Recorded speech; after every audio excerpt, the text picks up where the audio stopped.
Good afternoon, everybody, and welcome to our second episode of the Elementary Fines Model. My name is John Long, and I'm a specialist with the Educational Technology team. And it's my privilege to be here with a few of our colleagues from the schools, and we'll bring them up in a few minutes. This is our second of two-episode part for elementary fines. You can find more on the website. You'll see the website on the banner below. You'll also see it in the slide deck as well. And all of our resources that we share with you today are actually on that website. So feel free to actually go to that website and download and use those resources.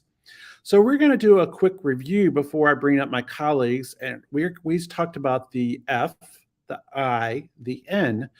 F is for focus. And let's talk about what that is. So one more thing we wanted to talk about the elementary fines and just kind of review is that we broke it down by grade level because that's what's different in fines between the elementary and the secondary. Kindergarten, they do simple searches. First grade, web quests. Second and third grade do class projects. Fourth grade and fifth grade could do individual projects. But you can vary this up however you want to because you know your students and you can kind of tailor this to your needs at your school. So feel free to do that. So the F is going to stand for focus, and this handout is going to be on the website. We want to make sure it's focused on literature. We use a program that we developed called Booked on STEM, and that website is actually on our EdTech training website.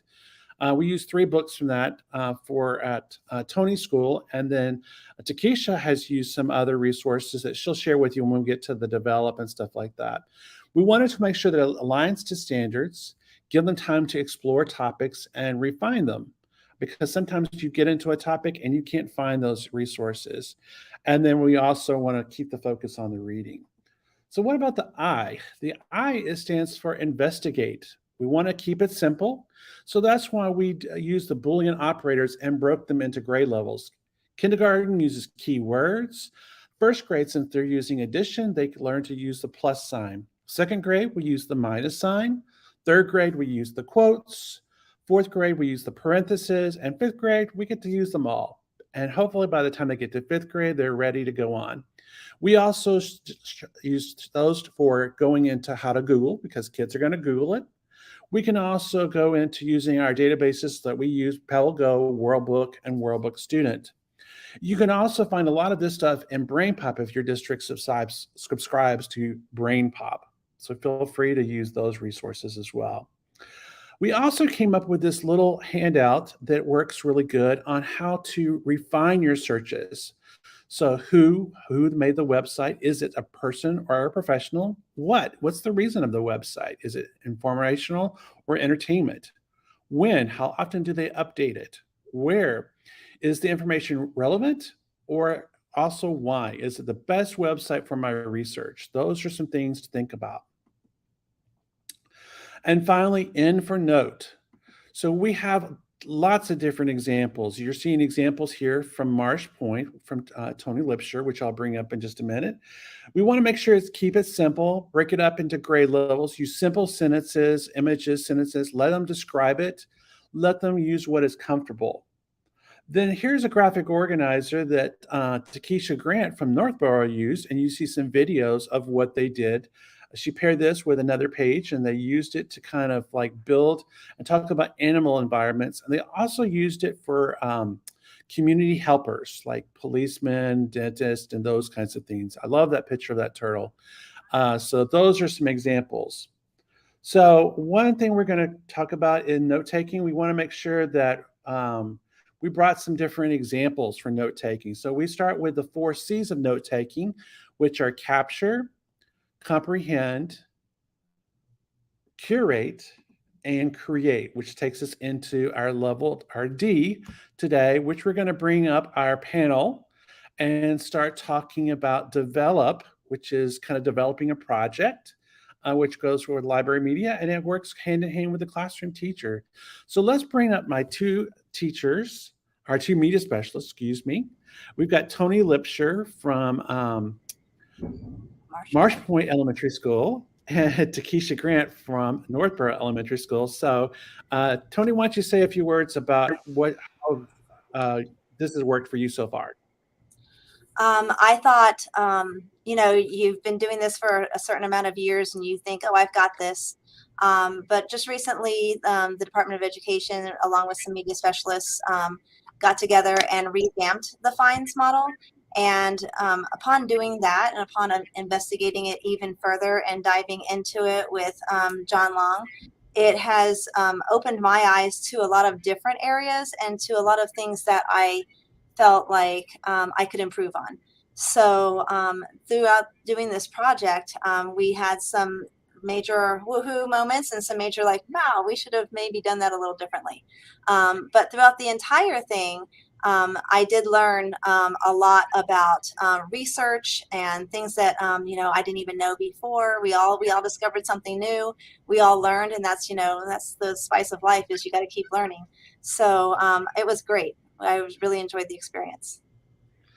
Takesha, why don't you share what you've done? I know your journey has been a little shorter than that, but you're still learning and trying to explore. So, share a few words about that.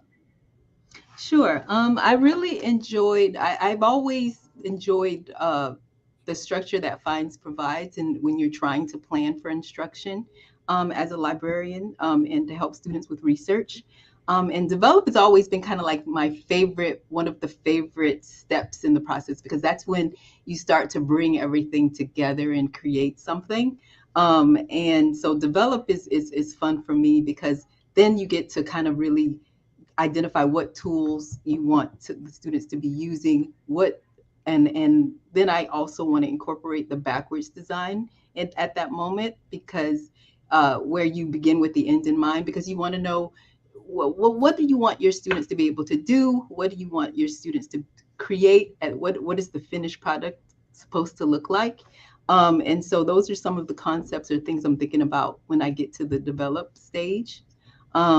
So those are some of the things I'm thinking about there when I get to the develop stage with the students. Okay. So let's hop right into the develop stage. So we're going to go into develop. And I wanted to kind of give you a different things we wanted to come up with. We actually came up with a rubric, but media specialists don't really need a rubric sometimes. But this is based on the fines model. So we kind of just made up our own rubric. Teachers, you can use this rubric on our website. You can download a Google Doc version of it and make it a copy of your own. So you can tweak this and make it your own rubric. So you can just kind of make it your own. One thing I always like to do, and I did this with a secondary project and it freaked them out, is to let the students have input into how we measure this because they had never been asked how to input on their grading. I said, well, how many of you want an A on this project or a plus sign or whatever you want to call it? And so that's how you could do the 4 and stuff like that. If you want the other, you get to choose. It's totally up to you. And you get to help refine this so you can actually tweak it a little bit more. Then we let them use a variety of tools. I know we've done Flip, we did Book Creator. We didn't do Adobe Express in this project, but it's something that's real easy that our district has. iMovie is another great product, and we've been kind of toying with Canva in our district a little bit. I know other districts have Canva, and it's a great tool, and it's free for teachers and students. You just have to sign up. But we also want to make sure that it's always related to the literature or the reading, because that's what's important to research is the literature and the reading. So those are some pieces that we want to talk about. Um, Tony, do you want to talk a little bit about what your students did for developing? Sure. In Develop, we were working with kindergartners, and when they did their product, they designed and created their own invention. And so they were able to then write and draw about it. And using Flip, we were able to record them and record their experiences and having them explain it was very cute to have them explain their invention and how it would be used and things like that. With the third graders, we used Google Slides. I collaborate with my teachers a lot, and one of the things that specifically my third grade team likes is Google Slides, because then they can utilize that within their classroom. So previously in the year, I taught them Google Slides, so it was very easy for us to then take our research and put it into the product, and then they could bedazzle it however they love to make things move and animate and things and transition. So they really, really enjoyed, and it was something that they felt confident in doing. So it was kind of one thing we didn't have to teach them. So if there's something that you are providing and scaling through your program, then use something that they're confident with. If also if you're running short on time, and then the fifth graders, again, we use Flip to use the technology to demonstrate their learning. And with them, they were being kind of like a space travel agent, and they had to sell us and tell us how we could go to one of their destinations. Yeah, I love how you say bedazzle. We could bedazzle the slides and stuff like that, because that's truly exactly what it was. And the fifth grade project was really cool too. So I'm glad you shared that. Takesha, I know you love Flip, and you have other tools that you use as well. Talk about how you did first and second grade projects with this. So tell us how they did the develop stage. The develop stage was after they had focused on, with first grade, their focus was on a sea animal, or an animal. And then they took notes. They investigated with PebbleGo. They took notes, and they used the notes to form a script. And from that script, they were able to present their information and what they learned about their sea animal using Flipgrid. And so the script really gave them the template they needed. It gave them the guidance they needed on what to say. Because with first and second grade, they might struggle with, well, how do I say it, and what should I say when they're Right. speaking or when they're presenting? So it gives them something very easy to use in order to know what to say. So we use Flipgrid to develop for their develop portion of it, and they love Flipgrid because it's easy to use, and they get to bedazzle that a little bit too. There are some gifts that you can incorporate. There are frames that you can incorporate, and you can also embed the link to Flipgrid for the recordings in Google Classroom. So it's one of those tools that integrates really nicely with some of the other resources that the district provides. Let me ask you this. Before they did this project, Takesha, you had already kind of trained your students on how to use Flip Mhm. beforehand. So they were already familiar with it, correct? They had done an introduction, had an opportunity to introduce themselves using Flip. So one of the things with some of the tools that we use with my students, I want them to really get comfortable with the tools like Flip or Adobe Express, so that it can translate to other uh, uh, areas of the other subject areas. So it's easy for them to Right. say, okay, I used it in math, I can use it in language arts, or I can use it for a science project. Ultimately, that's what I want them to get really comfortable with. I want them to have that ease of, I know how to create multimedia using a variety of tools, and so I can just pick and choose. So that's the goal. Right, exactly, and it becomes more natural because, like Mhm. Tony said about Google Slides and stuff like that, I know she uses Google Slides, I know she uses Adobe a little bit, but, those are kind of tools that you kinda wanna, train them so that when you get to these things, you don't wanna spend time training them, you want them to actually Mhm. focus on their projects. Tony, you wanna add to that? Sure. Um, a lot of times, I will start the year with something fun like a Google slide, like with third grade. So I had them do an all about me, and so there was really nothing to investigate or note taking. Really, it was more about teaching them the product and the technology behind it, so that they could be confident in what they did on their project. I'm doing right now, currently, I'm working with my fourth graders, and we're doing something called the Tacky Tourist Travel Agency, where they investigate and note take on different cities within the state of Florida. And then they have to create a commercial. And they use Adobe Express to do that. That's their end product. And so then they can sell their city and persuade people to go to their city using their commercial, which is their Adobe Express project. Um, I teach them, I use the Florida State symbols to teach them how to do something simple. Start with something simple always. And I use that to teach them how to use the product of Adobe Express so that when we get to the actual end product at the end of the year, they can produce it really simply. Yep. All right. So we're going to move on from develop to the last stage, which is self evaluate. So when you do self-evaluate, it's kind of a weird thing.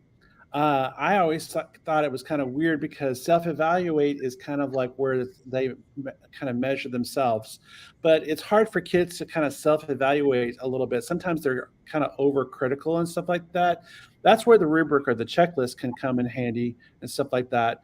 But you can also, I like using Flip to allow students to reflect because I like to interview students and kind of let them say, okay, well, how did you think this went and stuff like that.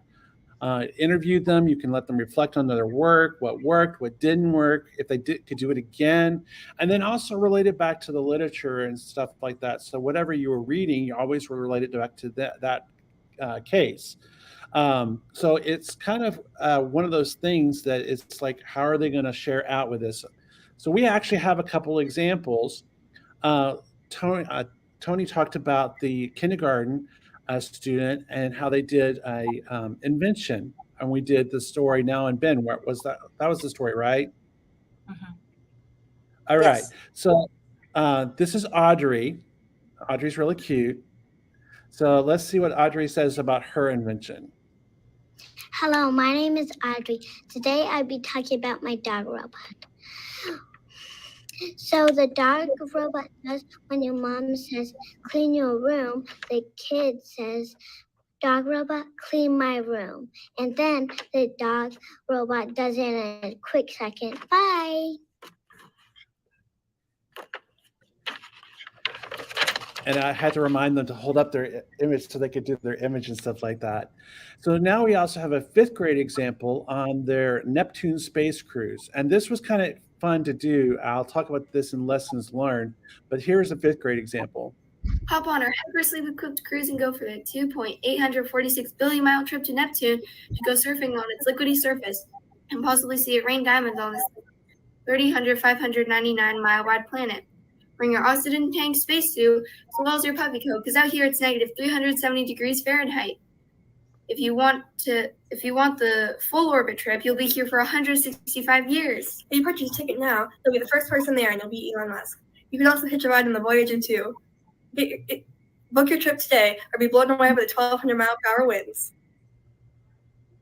So looking from that, those students really knew all about Neptune. And so you could tell them, like, I never knew that some of these planets actually rain diamonds, because that's a kind of amazing, if you ask me, of actually raining diamonds and stuff like that. So that's kind of an interesting thing. Tony, do you want to add anything to these projects?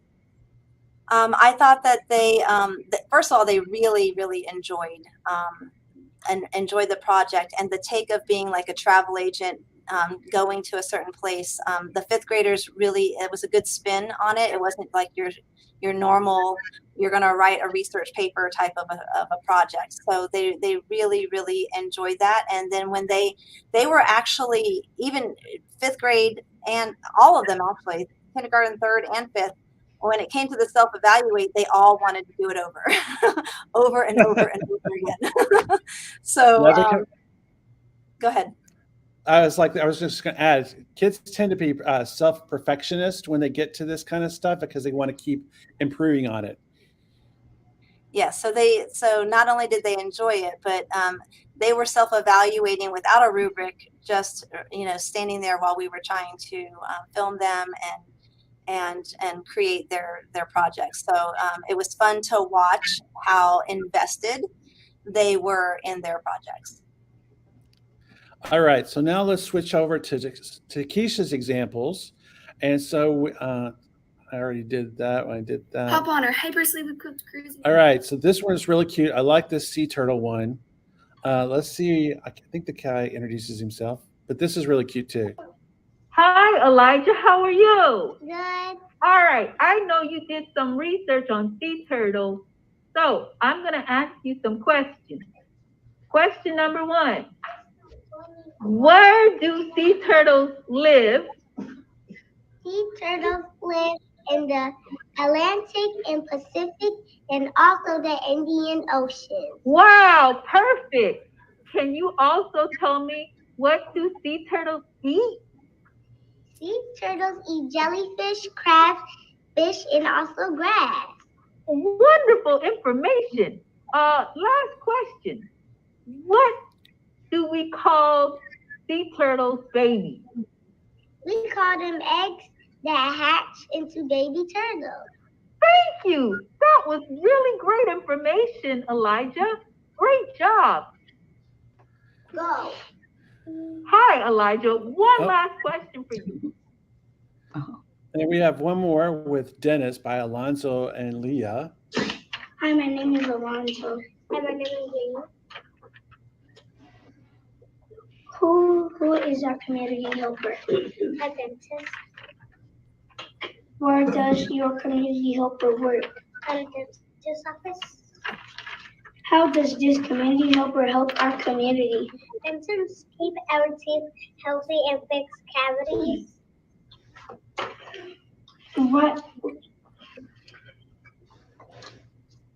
What tools do they use?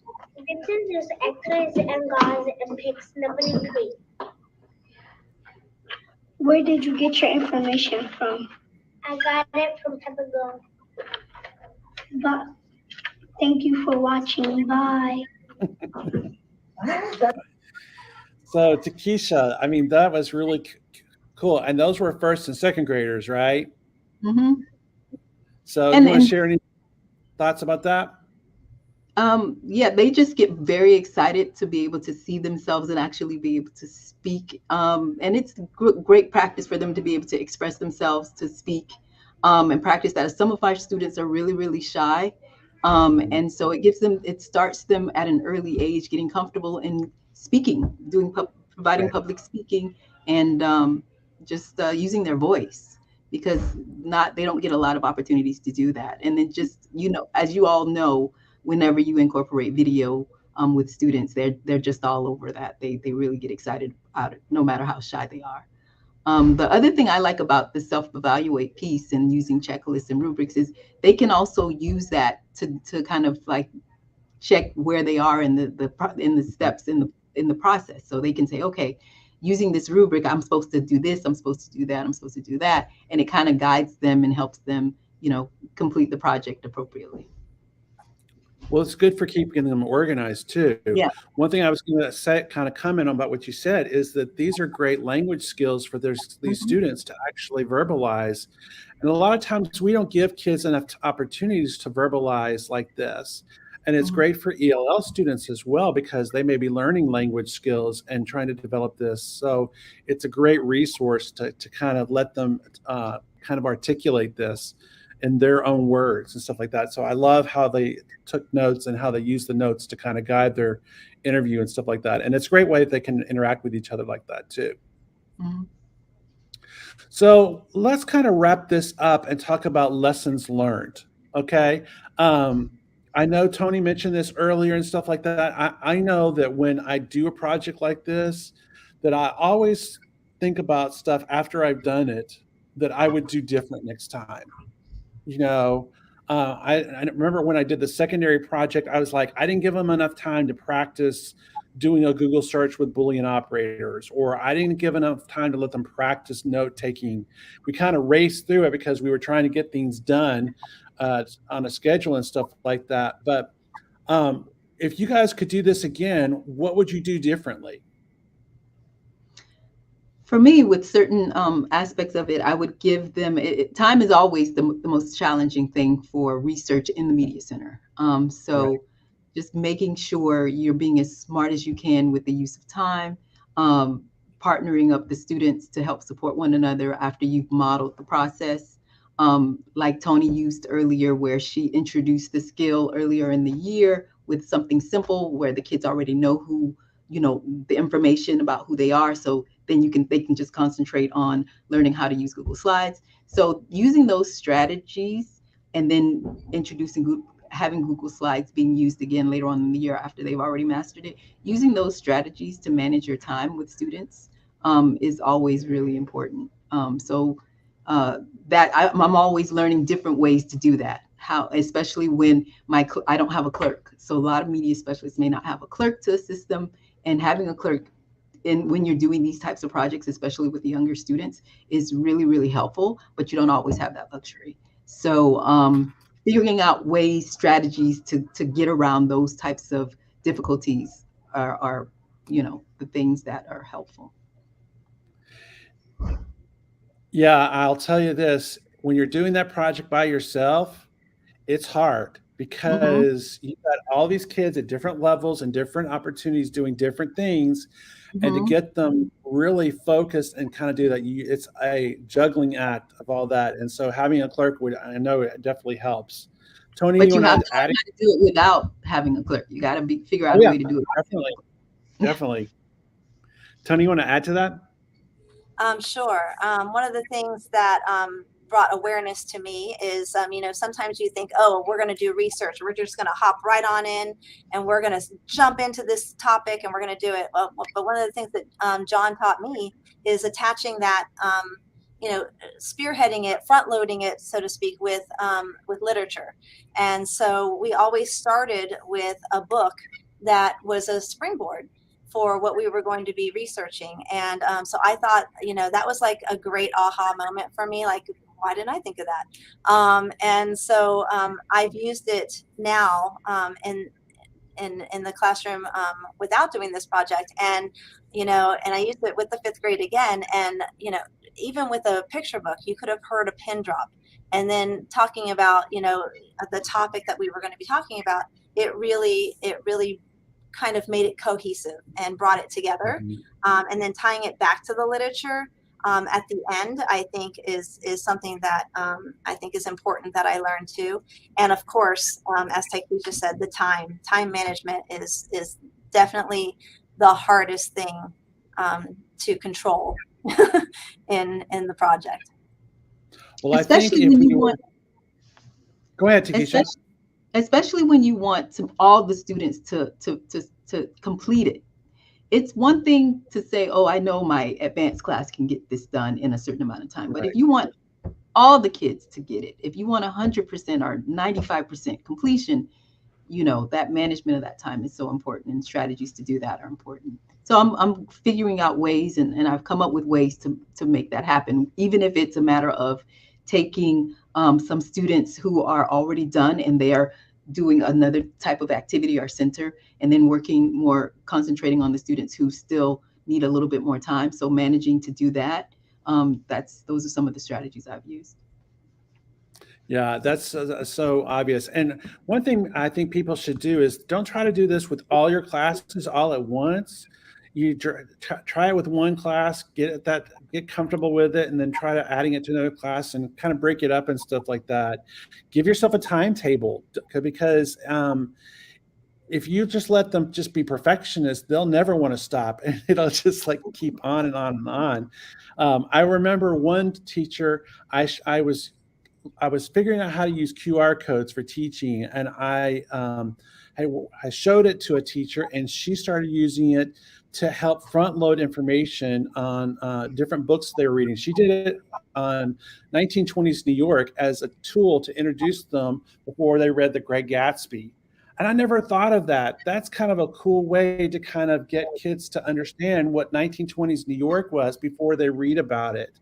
And sometimes we don't front load our kids a little bit information about things before they actually read about it historically or culturally, even because different cultures have different things that they need to understand before they can read the text and see that contextual. And that's involved in research as well. So I kind of think that that's also important. So ladies, I want to thank you. Do you have any last words before we kind of wrap things up? I do. First of all, John, I'd like to thank you for including us, giving us this opportunity to do this project with you. Some of you might not know that he is retiring in 2 days. We are very sad here in Palm Beach County that is happening, because he has been a mentor to us all. He has created and been on the forefront of technology, of literature, of research. He's the most creative person and out of the box thinker I think I've ever met. So, John, thank you so much for giving us this opportunity. Thank you. Woo. I second everything Tony just said. His We're passion is Well- beyond yeah, his passion is beyond all. And so we're just pleased to know you today and be able to work with you. And who knows, we'll still work in the future probably, because I do pretty good virtually. So, Takesha, you want to add anything? Or you- No, just thank you for 20 plus years. It feels like 20 plus years, but nearly 20 years you've been a mentor as far as and a leader in educational technology in the district, especially with digital storytelling and media. So thank you so much for blazing a path for us here in Palm Beach County in that area, because it's been something that I've always loved. And to have a leader at the district level who was providing that support and those incredible collaborative opportunities. Thank you so much. Well, you're very welcome. It's my passion to empower teachers, to enable students to learn, and that has always been my drive. It's not about the fame and fortune, because there is none, but it's all about helping teachers and helping students and administrators too. And so this has been a passion of mine for a long time, teaching research, and I wanted to do this. And I was trying to get this done before the holidays, but guess what? The internet went down in our district, and so it didn't happen. But at least now it's done. I can say it's done. I can check it off my list. Check. I wanted to do work up to the last minute, and that's what I've done. So it's my pleasure to work with you guys. It's been an honor.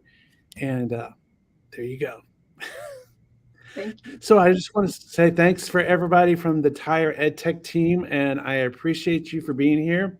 If you have any questions, there's not been any questions or answers, but you can also, I think I have contact information. No, I guess I didn't. But you can also email us. Don't email me, because my email gets shut off on Saturday. And if you want to email me before Friday, that's fine too. And thank you for joining us, and everybody have a great day.